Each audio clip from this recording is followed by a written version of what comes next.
Good morning, everyone. I am glad to see you all here this morning. We are shifting today. We have been doing two books, Exodus and Leviticus, and now we are shifting into Numbers. And for the last 7 weeks of the class, we'll be doing Numbers and Deuteronomy. Deuteronomy is really just the very last lesson because so much of Numbers and Deuteronomy overlap with each other. They tell similar narrative stories. And so just a word, the commentary that we have been using so far this school year is now over. And there's another for Numbers and Deuteronomy. If you are interested, I know it's only 7 weeks of class, so don't feel any pressure to do so. But if you're interested, the name of the commentary has been in Buv's reminder emails, and there are 2 copies left in our bookshop in case you are interested in picking one up. Not necessary, but if you like reading ahead or like getting another perspective as we go, then it's the same author of the Exodus and Leviticus commentary just for Numbers and Deuteronomy for these last 7 weeks. Can you believe only 7 weeks left? I know, how sad. But just a quick note, last week was the only week off. So we will continue through the rest of this semester until the first Wednesday of May, and that does include Holy Week. So on Wednesday of Holy Week, we will have a study. So no more breaks. Every week until the first week of May, we are together. And if you do not have a bookmark schedule, then that is also in Buv's reminder email, and you can pick up a physical copy today on your way out. So today we are shifting into Numbers, a different kind of storytelling for the Israelite people, and a reminder that stmichael.org/RBS, Rector's Bible Study, is where you can find all of the old lessons, and it's where you can sign up for our newsletter and just keep up with all the different things we are doing, including the podcast, so you can go and listen to those lessons. And I just heard that one of you had recommended to a Jewish friend to listen to the lesson I did, I guess, a couple weeks ago on Jewish holidays, and he officially gave me a thumbs up that I did it right. So that's very good. I'm always nervous about doing other traditions holidays. So I would say feel free to recommend to your Jewish friends because apparently they think it's okay too. All right, let's open with a prayer and we'll get started. The Lord be with you. Let us pray. Gracious God, we give you thanks for bringing us together, and we ask that you open us up. We ask that you put down all of the things that cause us stress and anxiety, those things that worry us, especially out in the world. Help us to put those things down, that we can help make space inside of us, that you can fill us with your presence and your spirit, that over this next hour, we can focus on the work that you have done through your people in time so that we can be inspired today to be your chosen people in the world to help bring about your kingdom here on earth. Be with our friends who need your healing touch, those who cannot be with us today, and those around the world who are hurting and in need of your care. All this we ask in Jesus' name. Amen. All right, so today we are shifting into Numbers. And so we have 3 sections of today's study. The first is the arc of Numbers, the whole book itself. Just a quick summary so we know where we're going. Then the 2 parts of today's lesson, the first 5 chapters of Numbers, will be the first census and the role of the Levites. And so we're going to start with the actual arc of the book of Numbers itself. So we're going to begin with Numbers as a name. So where does that come from? And it's relatively simple. There are 2 different censuses taken of the Israelite people in the arc of this story. And so tradition holds that we simply call it Numbers because we are counting the people, and that happens twice. And we'll deal with the first census in section 2 of today's lesson. As I noted earlier, Numbers and Deuteronomy, the last 2 books of the Torah, are telling similar stories. In a sense, Exodus tells the story of the exit from Egypt to where the people come to Mount Sinai. Leviticus talks about the way in which people worship. It's that holiness code, how people are going to relate to God over time, the use of the temple, and all of those things. Numbers and Deuteronomy essentially tell the story of the people after they leave Mount Sinai and when they're on the verge of entering the Promised Land. So remember, this whole thing is to fulfill the promise made to Abraham about receiving specific land. That promised land is the land of Canaan.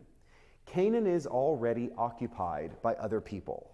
And so the Israelites have to come out of Egypt, go through the wilderness where they become Jewish, and then ultimately take the promised land. That's the big arc. The real conquering of the promised land does not happen until the book of Joshua. So the Torah, the 5 books of Moses, tell the story of how God created the world, makes the promise to Abraham, how the Israelites find themselves in Egypt, their exit out of Egypt, they're wandering in the wilderness, and then right on the verge of entering the promised land. That's what those first 5 books do. Numbers and Deuteronomy, as the books 4 and 5, essentially tell 2 versions of the same story, and that is from Mount Sinai into the promised land.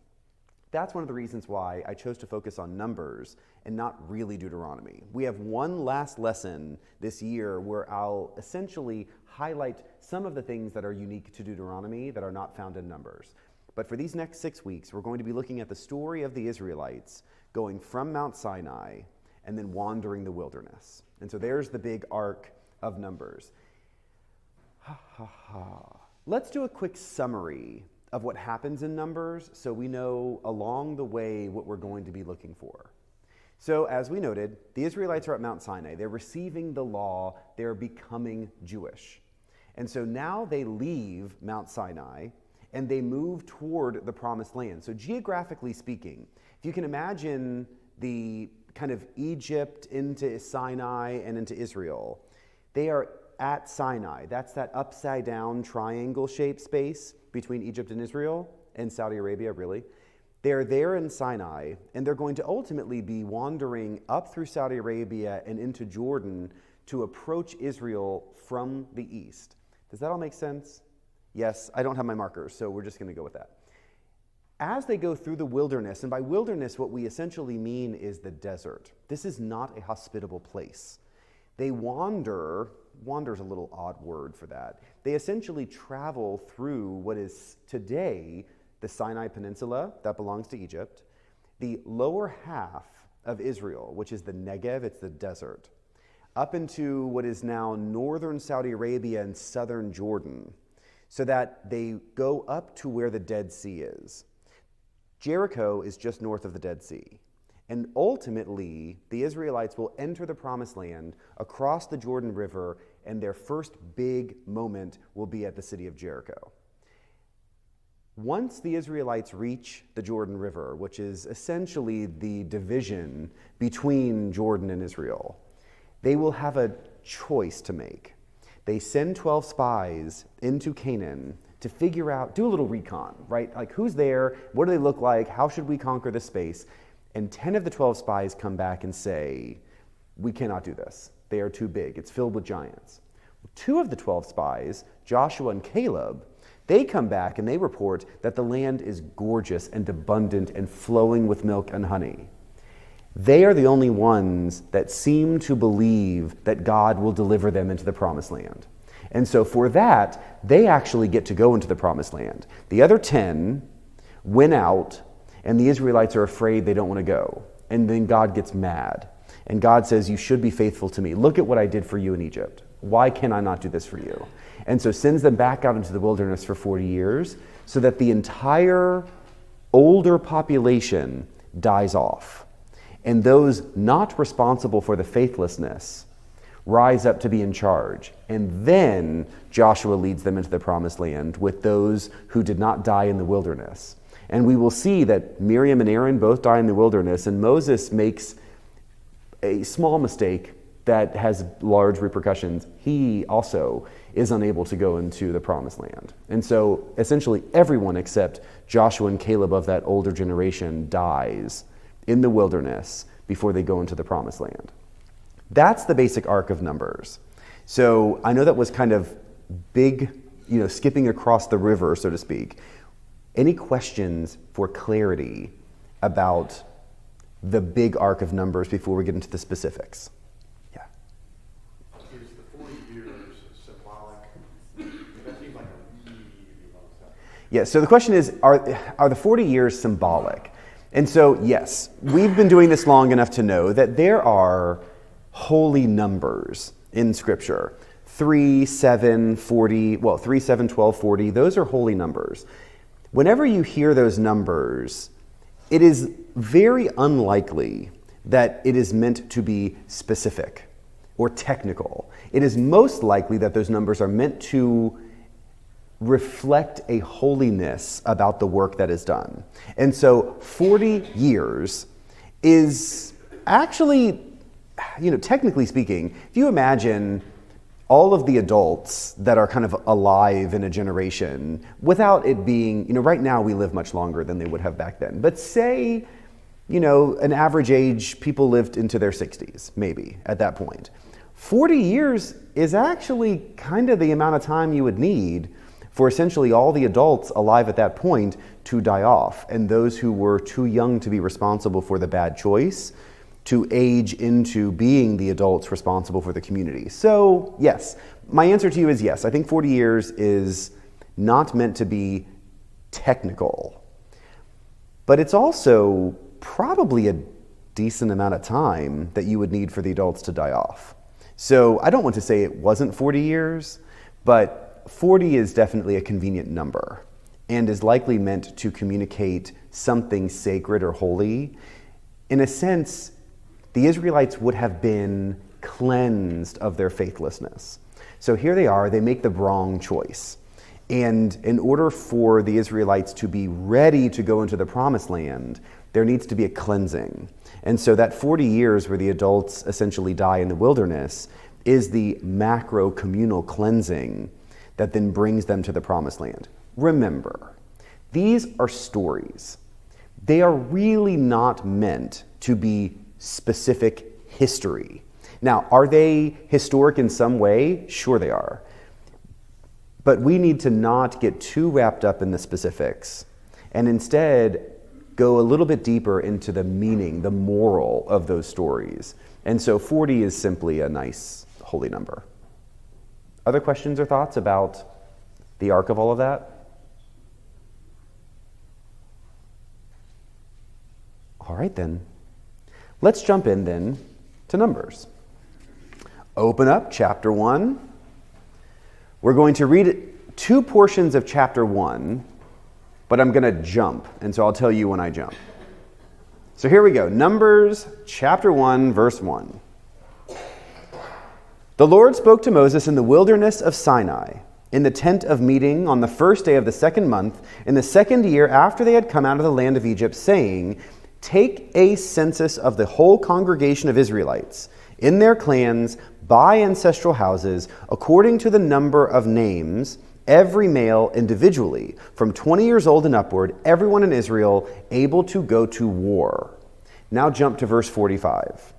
Verse 45. So the whole number of the Israelites by their ancestral houses, from 20 years old and upward, everyone able to go to war in Israel, their whole number was 603,550. The Levites, however, were not numbered by their ancestral tribe along with them. We'll pause there. So essentially what we have here in this first chapter is a census is taken. How many people are there? And they base this census on men 20 years old and up who are able to go to war. So these are men who are able to fight. And by saying able to go to war, that means if there's any infirmities, including age, and they are unable to go to war, they are not counted. So 603,550 Israelites were found to be fit for military service. So if you extrapolate that out, you're talking about 2 to 3 million people in total. This is a gigantic number. And so what I want to start by saying, that's not really possible. That number is not a real number. I mean, that would be more than the population of Egypt at that time. That would be more than the population. Palestine itself, which is today Israel, does not reach that population until the 20th century. So there is essentially no possible way there were 2 to 3 million people out in the wilderness. And so what then is that number actually meant to say? We could say that number in two ways. We could understand that number in a couple different ways. The first is the word for 1,000 can actually mean family. And so by saying there were 603,000 it might actually mean that there were 603 families. And if that's the case, then we're talking about a reasonable number of people out there in the wilderness. It could also mean that the 603,000 is intended to connect the Jewish people, those Israelites, over generations. And so essentially what I mean is the people who came before, the people who come after, including the people reading the text themselves, are connected in the work of the Israelite people, of the Jewish people over generations well beyond those who are literally alive at that moment. And that's sort of a nice poetic sense.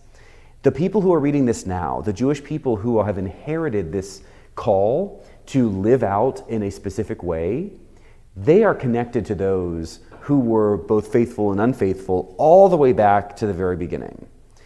I tend to think that you're talking about a linguistic difference here, where it's really 603 families. No problem. That's still a lot of people. So if you think 603 families and you've got, 5 to 10 people in every family, then you're still talking about thousands of people. It's not a small group.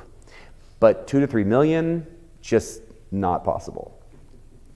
We also should note that this first census is really about preparing to fight. It is very clear that at this point in time, the Israelites need to prepare for war. It's kind of important for us to note that up to this point in time, they've not had to fight. I mean, fighting has not been part of their reality. They were imprisoned, enslaved in Egypt. The plagues brought them out of Egypt. Even when Pharaoh's army went to chase them down, they were not called on to fight. They were delivered through the Red Sea by God, and it was God who essentially fought on their behalf. So there is a material shift here about their reality and their experience that they are preparing to make. And that is that they are now going to fight for who they want to be and where they are to live. That might seem totally normal, but if we think about God's promise, God up to this point has, or the way the story has been told, God has actually delivered on the promises. And the people have, in a sense, received what God has given. Now the people are going to be much more responsible for fulfilling God's promise. They've got to go fight. God's not just handing things to them. And so what they do is going to be much different now than what has been in the past. Questions about that before we continue on in some of the census details? I'm thinking we're going to have to put out like a bowl of cough drops here in the next few weeks. I was going to say, we just got back from the Holy Land, and we took 4 PCR tests within like 13 days as part of the trip. So I promise you, I really, really don't have COVID. Like, I am for sure the one in this room that does not, that's for sure. So any questions about what we've said so far? All right, now we're going to talk then about the way that divisions are made within the Israelite people. There are 3 clear divisions that are being made through this census, and that is clan, kin, and households. Clans, and I'm specifically not using the word tribe, because tribe tends to kind of imply separation, and we talk about the 12 tribes of Israel, that's fine, but tribe to me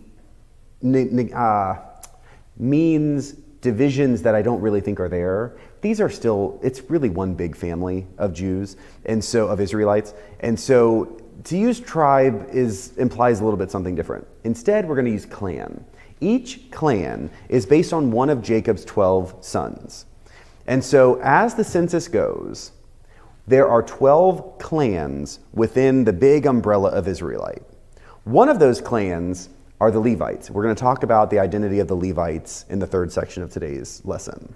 But each clan, based on one of Jacob's 12 sons, is divided into kin groups. And those kin groups are essentially kind of how you unify yourself with grandparents or great-grandparents. You can talk about 6 or 10 generations back, but you don't necessarily live that out. I mean, most large families anchor themselves in 3 to 4 generations, not 10 to 15 generations. And so when you have a big family reunion, usually you've got, like a grandparents, and then children, and then children's children. So you've got first cousins or so, maybe first cousins once removed, but that's about as far out as you go. That's essentially what a kin group is when the Israelites begin to form themselves. Kin groups go back a couple generations. That's it. So these are the people you would have known and you would have likely shared life with. Maybe you're all shepherds together, or you're all carpenters together, or you're all tent makers together, whatever that is. There's something shared that is only within that smaller group, not the entire clan. A clan could be hundreds, if not thousands of people. A kin group would be a bit more like up to 100 or so people. Then you have a household. A household is what it sounds like.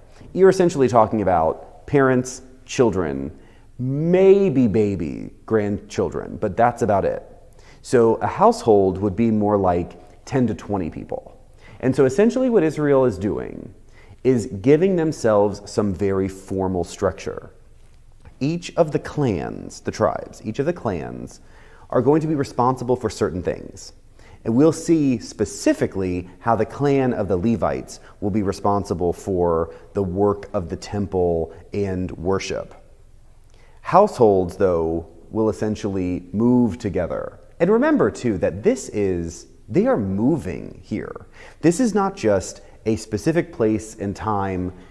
This is shifting all over the wilderness. So you've got your tent, your herds, your tools, your whatever. You have to get up and move these things over and over and over again. So creating unity within clans, kin, and households will help simply with the logistics of relocation over and over and over again.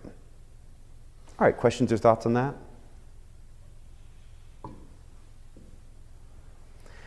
We have to do this part. Sorry, I know it's a bunch of technical stuff. We don't have a lot of sexy stories here in Numbers. Okay, yes, please. I guess you can make that, but I don't understand why the Levites weren't counted in the census. Yeah, so the Levites are not counted in the census because the census is about counting people who will be fit for battle. The Levites are taken out. Their job is something holy, sacred stuff. It's the priestly group. And so the priests will not fight. And the priests will come from the clan of the Levites. So essentially, I guess I should note, even though we've all heard this many times at this point, this is being written way after the events it describes. So although there are plenty of well-intentioned people who will go to the mat to argue that Moses wrote this stuff, I am telling you right now, Moses did not write this stuff. And so we can, debate that later if you want to, but I will win. I'm just letting you know. And so essentially what happens is all this stuff happens. They go through the wilderness, people die off, they go into the promised land, they develop the judges and the kingdoms, and then the kings mess up, and then they go into exile in Babylon, and that's when they write this stuff. They already know what's going to happen. When you are telling the historic nature of a story, think about if we were to ask you to tell the story of the creation of America, but you live now. You will absolutely tell that story in a very specific way because you know how it ends. Well, I don't want to say ends, but you know where it comes after 250 plus years. And so you've got 300 to 400 years of history that you will tell when you know the result. And so part of what happens when you tell the story that you know is you tell the story in a particular way to get to a particular end. So you're not going to tell a story such that maybe this thing or that thing will happen. You kind of know what's going to happen. So the story is going to be told from the leaning of the winners, right? History is written by the victor. That's kind of what we're doing here, is the people who won, or in the case of the exile, lost, are telling the story from a particular lens.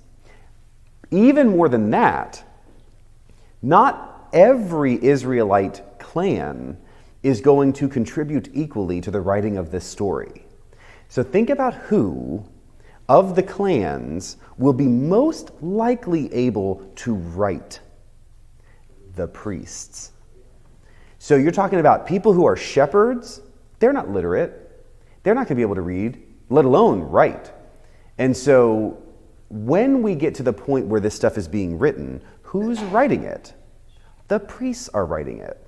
Now, we know how that works out based on the Reformation.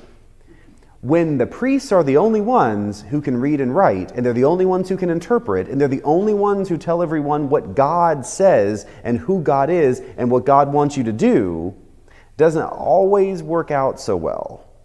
Our tradition as Episcopalians, our Anglican identity is rooted in the fundamental idea that the people need to be connected to their own faith. So when the English people wrote the Book of Common Prayer, their intention was you who speak English should be able to read and pray in English so you actually know what you're doing. That was revolutionary. Think back to the people writing Numbers, the people writing the entire Torah. They're the priests. And so they're going to write a story that preferences them. And I don't even think that they're being intentionally malicious. They're not looking to dupe everyone else. They're just human and they're self-centered. Everybody writes a story that makes them sound good. And so you've got the priests able to do the writing. They're going to tell the history and they're going to make themselves to be very important because they think they're very important. They think what they're doing is important. And so of course they're going to tell the story. We're not hearing a whole lot about how you raise sheep. The shepherds are not writing this. We're hearing an excessive amount about how you care for the temple and how you pray and how you sacrifice and all of the other things, to the point where those of us here who are like, it's the middle of the week and we're sitting in a church doing a Bible study, we care about this stuff. We don't even care about all of that. And so the priests, and Lord knows if y'all have known priests, they can get so bogged down in the details. I don't know if I've said this to you all in here, but when I first came to St. Michael, the altar guild, so fantastic here at St. Michael. I know some of you are in the altar guild. They would ask me all these preferential things. Would I like the silver here or there? And I would say, whatever you want. Would I like the linens here or there? And I would say, whatever you want. And finally, they're like, do you actually care about any of this? I said, no. And they had never worked with anyone like that, because priests tend to really want the linens here and folded and the silver and the things, and I promise you Jesus doesn't care. But it is important to do it well. And so for me it's about do it however, but do it well. And so does it matter if it's here or there? Not at all. It just matters that you care, because it's in the caring that your own faithfulness deepens. And so put your keys by the back door or the front door, it doesn't matter. Put them in the same place, right? Polish the silver in the same way, put it in the same place. All of that is great, but it doesn't matter if it's on the second or the third shelf. Just choose. That's all right. And then stick with it. That's really the most important thing. And essentially here, we are seeing the priests writing their story.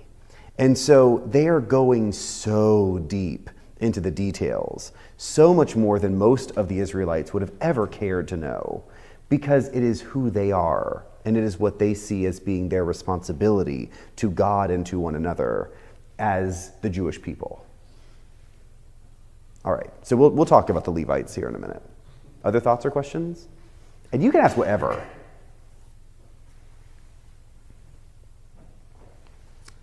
No? Chicken. Okay, here we go. Section 3. We're going to jump to chapter 3. And we're going to read 2 sections. So I will tell you when I jump again. Chapter 3, verse 1.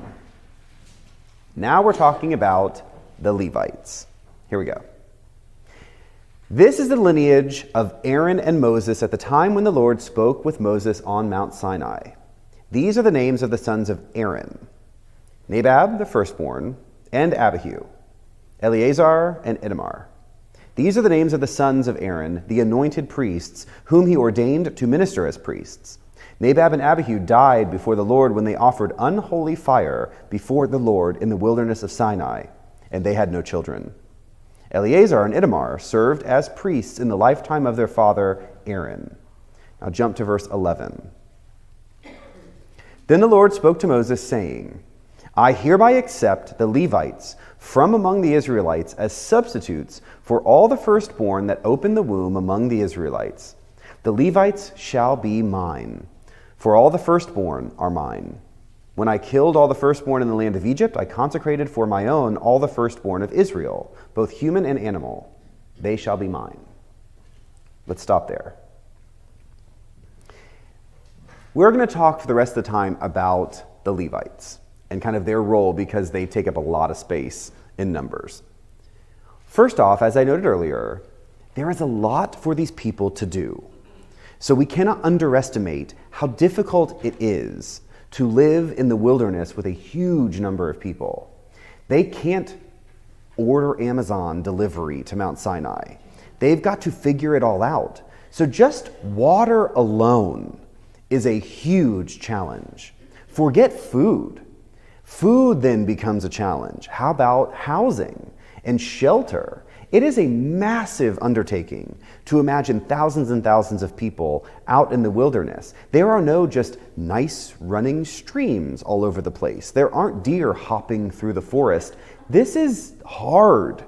And they're going to have to work very hard, very strategically to make sure that they take care of themselves. Now we know that God is providing the manna and all of that stuff, yes. But it doesn't mean that the Israelites are not responsible for actually making sure everything works. The whole manna idea, although nice, is something that we should not take so literally. In a sense, the manna, I certainly understand that the manna can be a way to express that God took care of all of their needs. Was there literally flakes of stuff on things every morning? Maybe. That would be great. I don't also need for that to have been historic, because to me, what that can also communicate is they had everything they needed. Good. But having everything they needed took a lot of work. And so in this nation, this identity forming, there's a huge amount of work to do. So every clan needed to take care of some stuff. You had to be specific about everyone's job responsibilities. And so the Levites take the responsibility of being the ones who maintain the tent, who maintain the tabernacle, who will then ultimately maintain the temple. So remember when this is written, the first temple was built and destroyed. That's when this is written. And so the Levites are explaining why they cared so much about the temple. Also remember, we haven't done this yet in here. Well, we kind of did in Daniel when we did Daniel. When the Assyrians and then the Babylonians took the Jews into exile, they didn't take everyone. They took the elite. They took the governors and the priests and the teachers and the craftsmen. They didn't take everybody. They couldn't sustain that entire population. Essentially, they decapitated the Jewish nation. So all the people responsible for leadership in some way, they were taken. The 90% who were sort of just living, they stayed. And so you've got the priestly class in exile because they were part of the intellectual elites that kind of ran the show. And so they're able to sit down and consider and reflect and write new stuff, and that's what's happening here, is they're trying to figure out how they went wrong. And so all of the attention paid here to their responsibilities is essentially a restart. So they're sitting in exile, and they're saying, what did we do wrong? They figured out what they did wrong, and now they're restarting. And they want to make sure they do it right. And so rather than saying, we have decided how to do it right, they go way back, and they say, actually, God meant for this to be the case from the very beginning. And we messed up, and we got off track. Now we're going to get back on track. But it's not just because we have decided to do it that way. It's because God meant for us to be doing it that way the entire time. Does that make sense? Okay. Why the Levites? The Levites have, as the story goes, established themselves as being highly faithful to God. Now, I have noted that the Levites are the ones writing the story. So they can write the story about how special and unique they are because that makes them feel good. Fine. But let's remember how they've told that story. Back in Exodus 32, you don't need to turn to it, but in Exodus 32, Moses comes off Mount Sinai to find the people going crazy around the golden calf. And then this is what happens. When Moses saw that the people were running wild, for Aaron had let them run wild to the derision of their enemies, then Moses stood in the gate of the camp and said, "Who is on the Lord's side? Come to me." And all the sons of Levi gathered around him. He said to them, "Thus says the Lord, the God of Israel, put your sword on your side, each of you. Go back and forth from gate to gate throughout the camp, and each of you kill your brother, your friend, and your neighbor." The sons of Levi did as Moses commanded, and about 3,000 people fell that day. Moses said, "Today you have ordained yourselves for the service of the Lord, each one at the cost of a son or a brother, and so have brought a blessing on yourselves this day." The Levites have, from the very beginning, differentiated themselves as being faithful to God first, even at the expense of their own family. And so, as the story goes, they are now officially, formally separated from the rest of the clans to be faithful to God. They will care for all the sacred stuff on behalf of the people. Now, I hope you noticed in verses 11 through 13 that essentially the Levites are the substitute sacrifice, firstborn of the people. So up to this point, we know, especially in Leviticus, how to make sacrifices, that kind of first fruit sacrifice, the best young lamb or dove or grain offering or whatever that is. Everyone's meant to give their first fruits to God. But it doesn't stop with just the animals. It is meant for the humans too. And so how God sets this up is that the Levites, as an entire clan, represent the first fruits giving and sacrifice to God that God will then keep forever and ever. So there is no human sacrifice in the sense of actually killing people. But there is human sacrifice in the way of giving ourselves over, our lives, to God in a very particular way. And the Levites do that on behalf of the entire Israelite nation. That sounds very special. And the Levites will, through these stories, set themselves up to be incredibly important.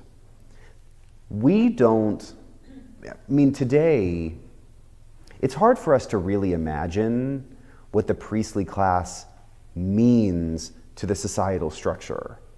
I can equate it to, we all know medieval history, and a king's firstborn son will become king.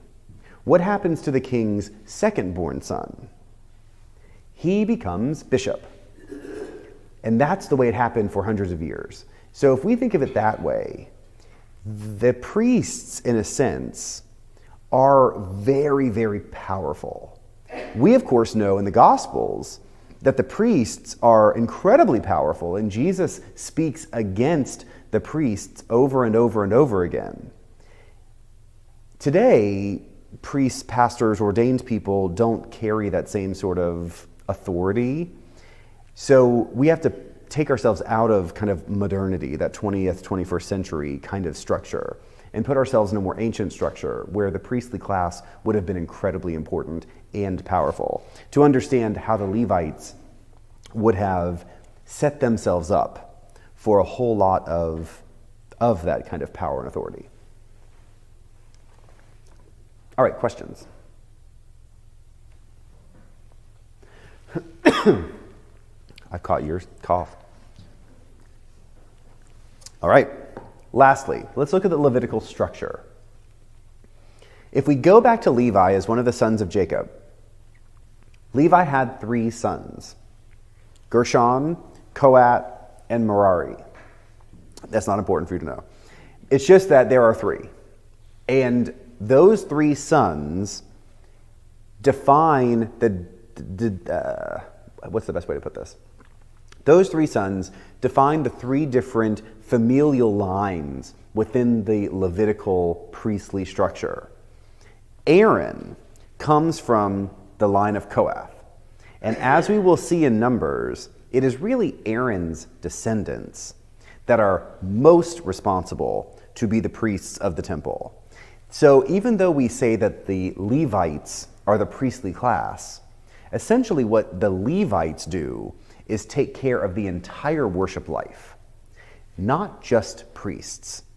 It's really Aaron's line from Kohath that become the priests.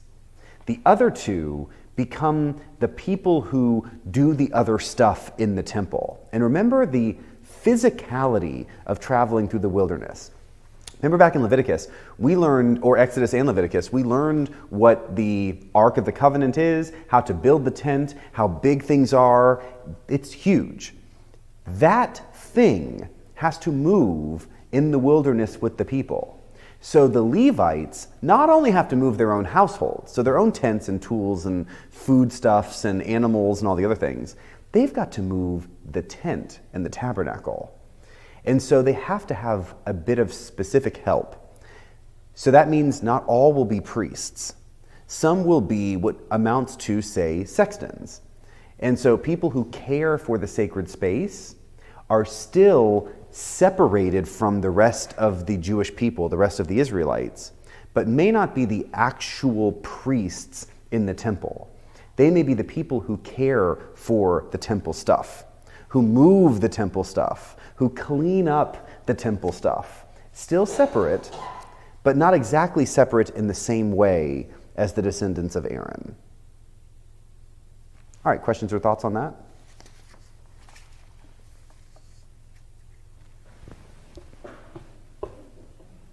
I'm actually kind of done. I know.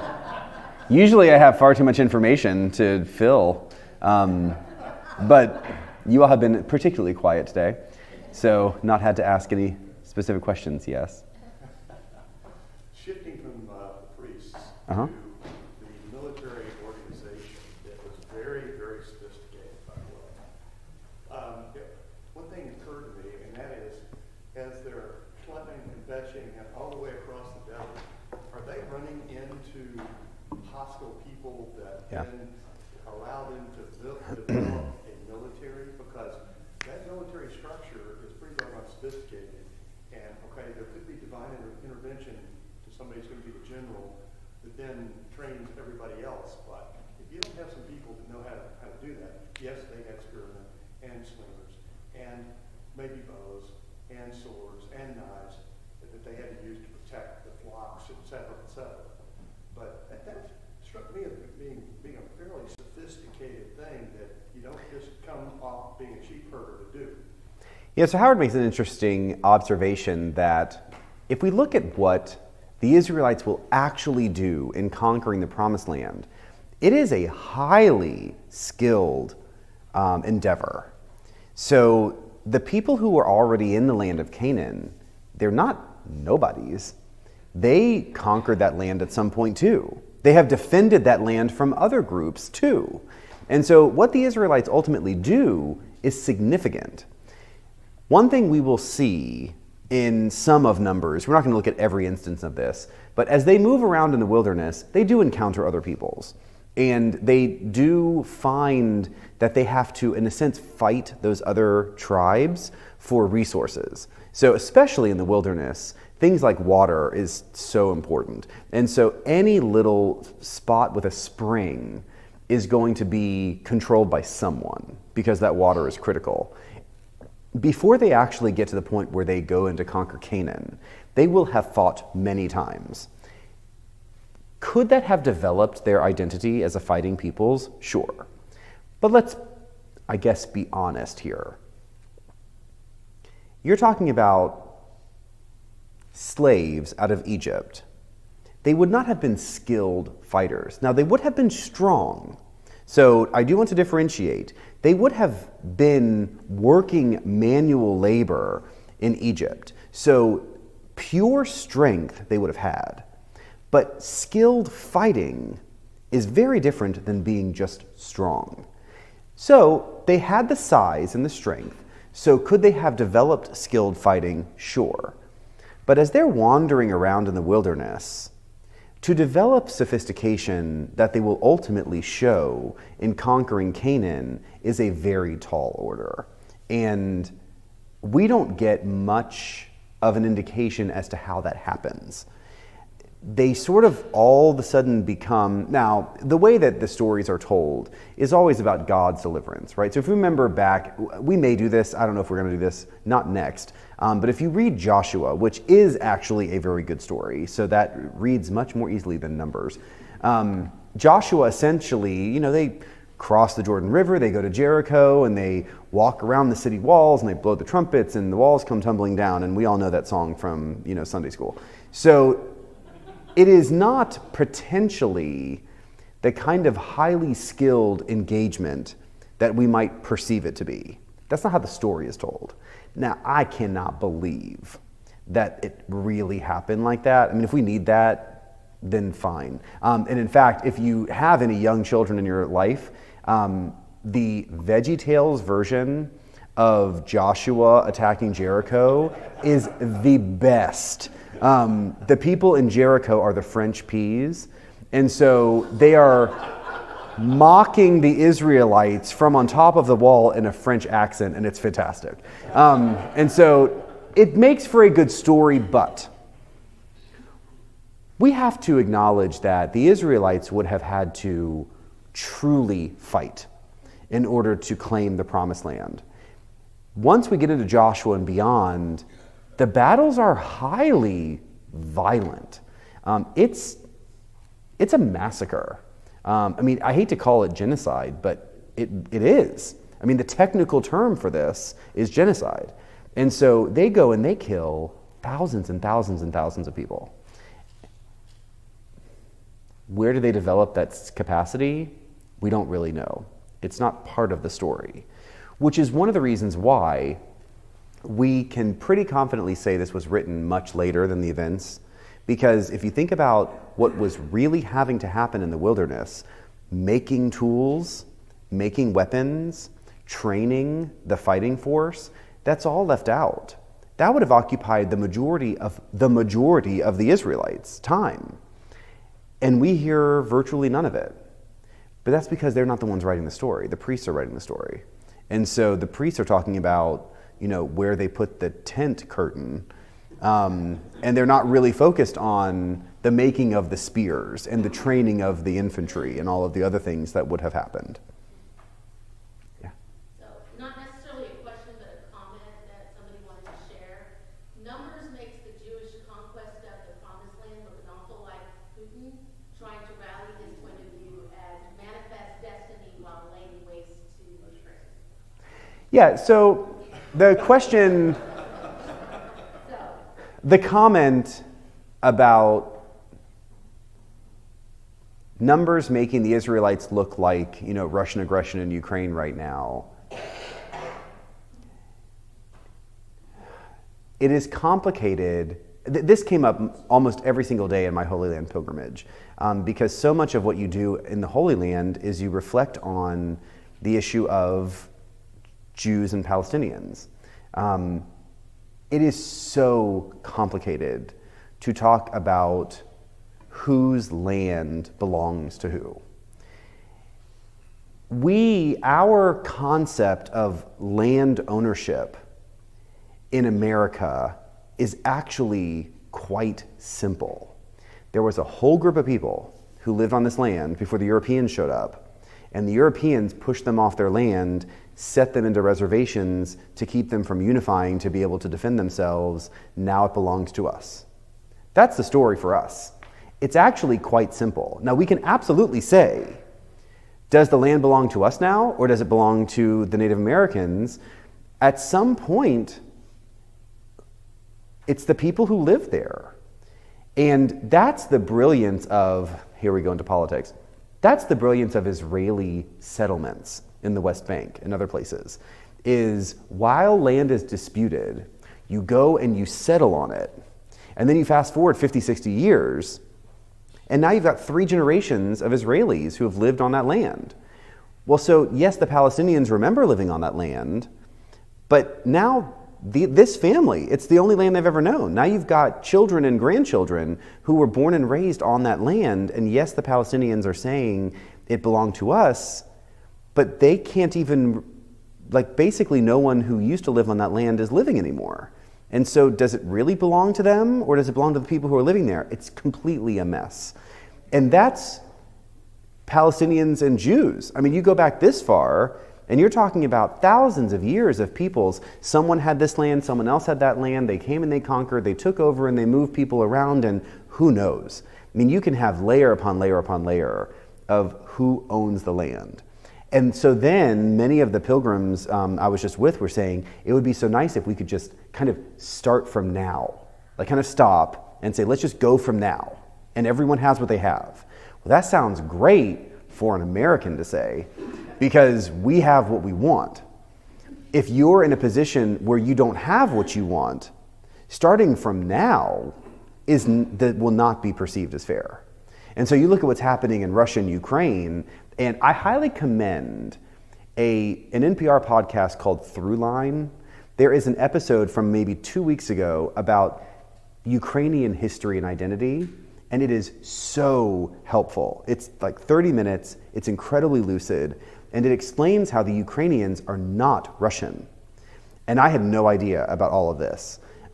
They are very different people. And the whole identity of what had become the USSR was completely modern. And so when you look at Russia going into the Ukraine right now, the Ukrainians are defending themselves from a people that they do not identify with. And Russia's claim on that land is something extremely new. Historically, that land was not Russian, and the people were not Russian. And even though they have a lot of familial overlapping with cousins or whomever in one or the other country, they're different. And so when we look at the conquest of the Israelites into the Promised Land, we cannot ignore what is technically happening here. They are taking someone's land away. And interestingly, it was never theirs. So it's not as if they're coming back to get what had been theirs before they went to Egypt.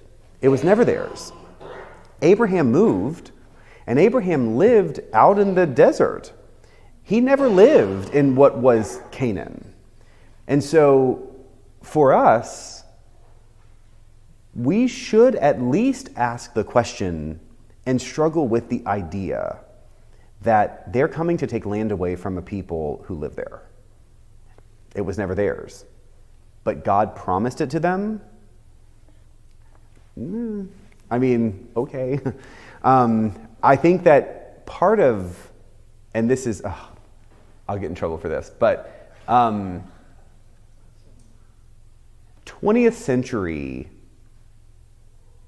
when you look at the real politic of the 20th century and the creation of the nation of Israel in 1947, you've got a group of people who put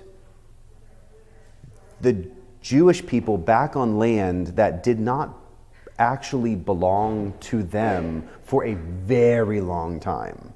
Yes, you can point back to the Promised Land, Joshua, and that sort of stuff, but you're talking about, I mean, easily 1,800 years where the Jewish people were not there.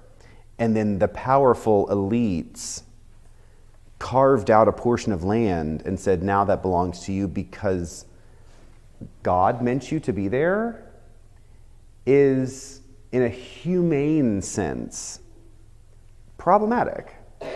Now, I think if you talk to almost any Jewish person, because almost every Jewish person I know, will absolutely hearken back to this intention of God that the people be there in this land. For Christians, to be honest, that doesn't make a lot of sense to us because theologically speaking, place is not as important to us. We are a belief-based group. It doesn't really matter if we believe here or there or somewhere else. But for the Jews and for Muslims, place matters in a very significant way. And so being in that actual place changes their identity, and I think they would say for the good. But it is appropriate for us to struggle with the reality of people being put off their land. Or as we will see in, actually we're not going to see, as you would see if you read Joshua and beyond, it's genocide. I mean, it's just slaughter. And how do you reconcile that? It's hard. It's very hard. Well, looking at history, anywhere in the world, land belongs to whomever can take it and keep it. Yeah. Without moral judgment, but just a historical fact. And justifications come from the religious side or racial side, all kinds of things happen. I can't think of a single culture in the entire world that hasn't been involved with that one way or another. Oh yeah, nobody's... Tribes in the United States. I mean, there has to be an exception to this rule, but I think if you look at any people anywhere, they are not the first people to be on the land that they're on. I bet you there are some exceptions in places like in the Amazon, or maybe in a few Asian, very remote Asian areas or places like that, where perhaps there is no record of anyone else ever being on that land besides the people who are there right now. But the majority of land in the world, absolutely. Someone else was there before the people who are there now. It's just kind of the reality of the world. But it's worth wrestling with. This is not an easy answer. And in fact, I think that part of why we can do this with integrity is because we are a people that don't actually need easy answers. And so engaging intellectually with this is totally safe and fine. And you're not judging anyone by asking good questions. We can still be kind and loving and also intellectually rigorous. And I think that that's part of what we're called to do. And so we in this room will not agree on all the finer points of any of these macro issues. It doesn't mean we can't sit and struggle together. I think that's what makes us good. We're better for struggling with each other. Did I see a hand right here? I was going to ask you. Yeah, Becky. You said through line? Oh, yes. Okay, sorry. Throughline is the name of the podcast. Spell it. Could you spell it? No, through. Like if you draw a through line, it's all historic. And so essentially they draw a through line over very complex historical issues. And so, for example, about a year ago now, whenever the whole disaster of withdrawing out of Afghanistan happened, there was a two-part about the history of Afghanistan. Absolutely fascinating. These people are incredibly, when I say lucid, they do so much with such precision that you can only spend, say, 30 or 40 minutes, and it's massive, helpful. And so it's one of those NPR podcasts. It's very easy to find. And Bub, why don't you make a note? We can add that to the email just as a link. I love podcasts. If podcasts are not part of your life, then you might just resist it now because it's like a black hole. It sucks me in. They're fantastic. So we'll end with that, and I will see you next week as we continue Numbers. Thanks for being here. Bye, everybody.